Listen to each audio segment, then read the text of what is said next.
திருச்செந்தூர் முருகன் கோவிலில் தமிழில் குடமுழக்கு நடத்தப்படும் என கூறியுள்ள அமைச்சர் சேகர் பாபு, திமுகவில் ஓட்டை விழுந்து விட்டது என வைகை செல்வன் கூறியது குறித்த வினாவுக்கு அதிமுக தான் ஓட்டையில் விழுந்து தத்தளித்துக் கொண்டிருக்கிறது எனவும், திராவிட மாடல் நாயகன் கப்பல் என்பதால் எப்போதும் ஓட்டை விழாது என மறுபடி கொடுத்துள்ளார்.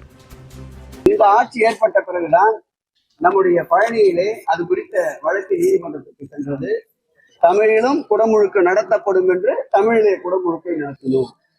என் அப்பன் மருதமலை முருகனுக்கும் இதே போல் குடமுழுக்கிலே தமிழே நடத்த வேண்டும் என்று நீதிமன்றத்திற்கு சென்றார்கள். அங்கேயும் தமிழிலே குடமுழுக்கு நடத்தப்படும் என்ற உத்தரவாதத்தை அளித்தோம். அங்கேயும் தமிழிலே முருகனுக்கு குடமுழுக்கை நடத்தினோம்.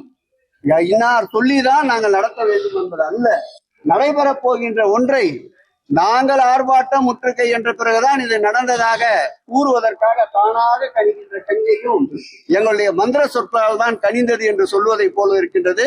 திருச்செந்தூரில் அருள்மிகு முருகப்பெருமானுடைய குடமுழுக்கு தமிழிலும் நடத்தப்படும்.